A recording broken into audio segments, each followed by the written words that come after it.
ঠিক আছে। আচ্ছা দিদি, আমি একটা কথা বুঝতে পারছি না, ঠিক কি চাওটা কি তোমরা? মানে মেয়েটা কলেজে ভর্তি হবে না?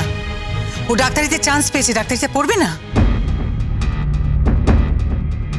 বাবারে বাবারে বাবা, মেজ কি তুই যারে বিলের থেকে টুপ করে এসে পড়লি? হ্যাঁ, তুই জানিস নি বাড়ির বউরা বাইরে পড়তে যায় না, তার নিয়ম নেই, তার আইন নেই বাড়িতে। বের আগে যা পড়াশোনা করেছে যথেষ্ট যথেষ্ট, আর কিচ্ছু দরকার নেই, কর নতুন করে কোনো পড়াশোনা দরকার নেই। বাড়ির বউরা বাইরে যাবে না, গেলে আমরা মানবো নি। এ বাড়ির বউ নাকি ডাক্তারি পড়তে যাবে? হ্যাঁ পড়বে, তাতে আপত্তি কিসের?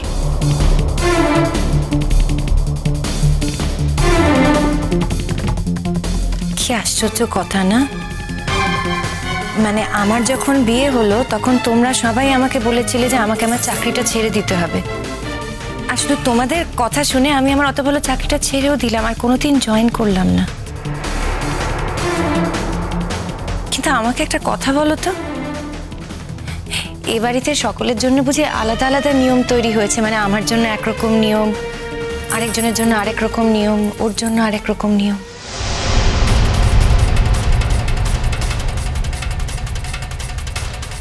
ঠিক কথা, রূপকথা অনেক লেখাপড়া জানা মেয়ে। আরে ও তো চাকরি করতো, এক কথায় চাকরি ছেড়ে দিয়েছে, কারণ আমরা তার বাড়ির লোকের সঙ্গে সেরকম কথা বলে তাকে এনেছি।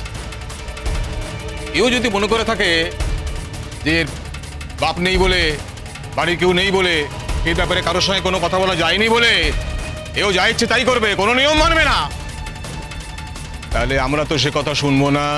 ঠাকুরপো,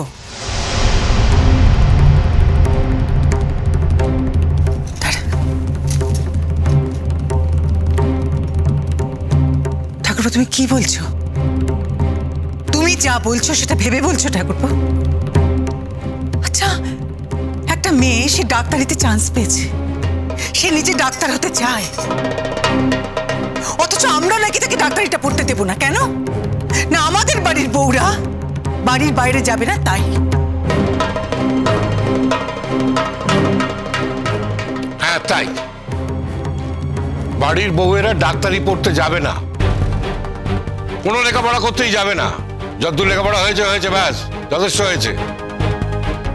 ভালো করে রান্না বান্না শিখুক, আচার ব্যবহার শিখুক, মানুষের সঙ্গে কিভাবে ভদ্রভাবে কথা কইতে হয় সেটা শিখুক।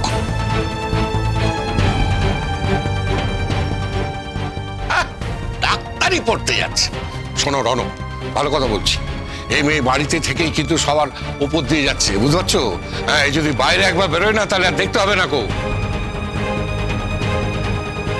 তুমি নিজের সর্বনাশ এইভাবে নিজে থেকে করো না, এসব বন্ধ করো। এটা হয় না বাবা।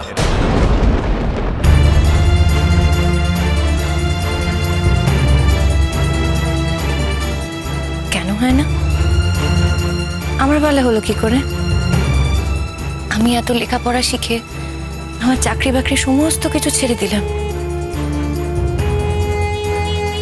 শুধু এই বাড়ির জন্য, সকলের কথায়। আমার বেলা তো হলো, তাহলে ও কেন ডাক্তারি পড়তে যাবে? ওর বেলাটা হবে না কেন? চুপ কথা দি প্লিজ। তুমি কি করবে সেটা তোমার ব্যাপার। আমি তো সরি, আমি তোমাকে আঘাত করতে চাই না, কিন্তু আমি কি করব বলো? বারবার তুমি এমন একটা পরিস্থিতি তৈরি করো যে আমি বাধ্য হই তোমার মুখের উপর কথা বলতে। তুমি আমাকে প্লিজ তোমার সঙ্গে গুলিও না। তুমি ওদের প্রস্তাবে রাজি হয়ে কিন্তু বিয়েটা করেছিলে, আর আমি এই বিয়েটা করতেই রাজি হইনি। তাই আমার ডাক্তারি না পড়ার কোনো প্রশ্নই ওঠে না। এই যে শোনো, বারবার আমি রাজি হইনি, আমি রাজি হইনি জ্ঞান জ্ঞান করে কথা শোনাও কেন? হ্যাঁ, রাজি হইনি যখন, তখন আমাদের ছেলেকে তো একেবারে বশ করে ফেলেছো, মাথাখানা একেবারে ঘুরিয়ে দিয়েছো। দিদি তুই চুপ কর, আমি যা দেখছি আমি তাই বলছি। শোন মেজকি, তোর যদি গায়ে লাগে না, তোর যদি গায়ে এত ফসকা পড়ে, তো তুই যা না, ওর সঙ্গে বাড়ি বাড়ি বেরিয়ে যা।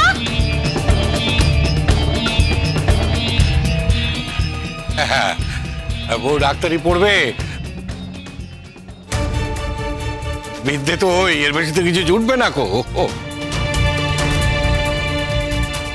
বাবা, সব সময় কারণে অকারণে মাকে অপমান করাটা তোমার একটা হ্যাবিট হয়ে গেছে, খুব খারাপ। এবারে কিন্তু এটা বন্ধ করো।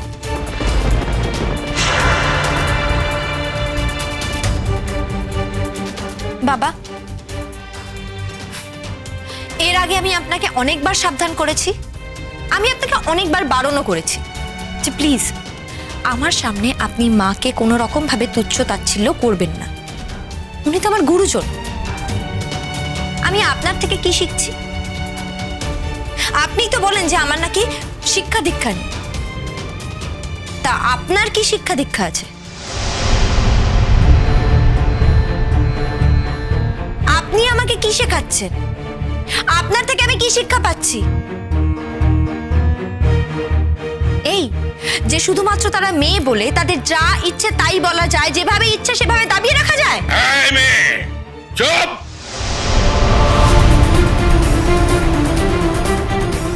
আপনি চুপ করুন, তার কারণ আমি চুপ করব না। আর আমি যে চুপ করে থাকার মেয়ে নই সেটা আপনি নিজেও খুব ভালো করে জানেন। আপনি তখন থেকে অন্যায় আবদার করে যাচ্ছেন। শুধু আপনি কেন, আপনারা সবাই তো তাই করছেন। শুনুন, এখানে কার সাথে কি শর্ত আছে সেটা আমার জানার কোনো দরকার নেই, আমি জানতেও চাই না। আমি শুধু এইটুকু জানি যে আমি কোনো অন্যায় করছি না। আমি ডাক্তারিতে চান্স পেয়েছি আর আমি ডাক্তারি পড়বো, ব্যাস।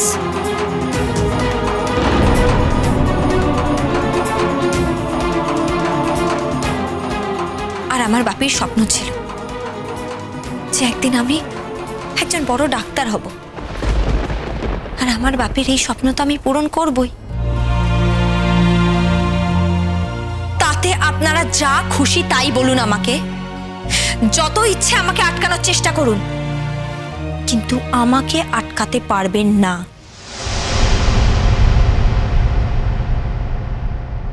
তাতে যদি এই বাড়ি ছেড়ে আমাকে চলে যেতে হয় আমি তাই যাব।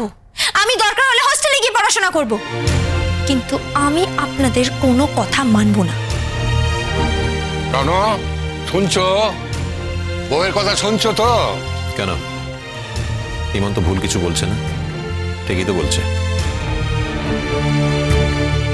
আর একবার পরীক্ষা দিয়ে ডাক্তারিতে চান্স পেতে কতটা মেধা লাগে তুমি সেটা খুব ভালো করেই জানো বাবা। আর একবার চান্স পাওয়ার পর যদি ওকে আমরা পড়তে না দিই তাহলে সেটা আমাদের অপরাধ হবে, অন্যায় হবে। শোনো রনো, ঘরের বউ যদি সংসারের কাজ না করে বাইরে বাইরে ঘুরে বেড়ায়, কলেজে পড়তে যায়, তাহলে তাকে বিয়ে করে ঘরে আনার দরকার কি ছিল বলো তো? এ তো থাকতে পারতো হস্টেলে। হ্যাঁ, আর তুমি বা তাকে দয়া করে বিয়েটা করতে গেছিলে কেন বলো তো? দাঁড়ান দাঁড়ান, কে কাকে দয়া করেছে? মিস্টার চ্যাটার্জি, আপনিই বলুন, আপনি কি আমাকে দয়া করে বিয়ে করেছেন? না, এই কথাটা আপনি সবার সামনে বলে দিন।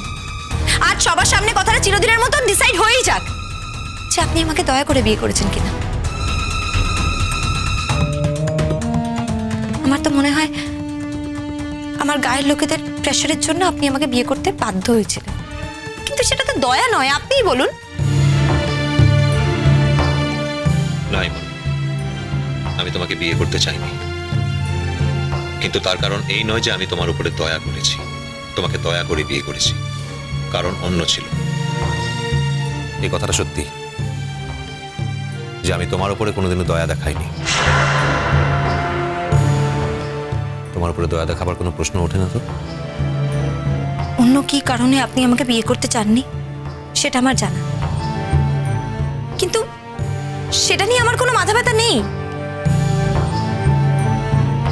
আর আমি আপনাকে বলেওছি যে আমার গায়ের লোকেরা আপনাকে যেভাবে বিয়ে করতে বাধ্য করেছিল সেটা একটা অন্যায়, আর সেটার জন্য আই এম ভেরি সরি।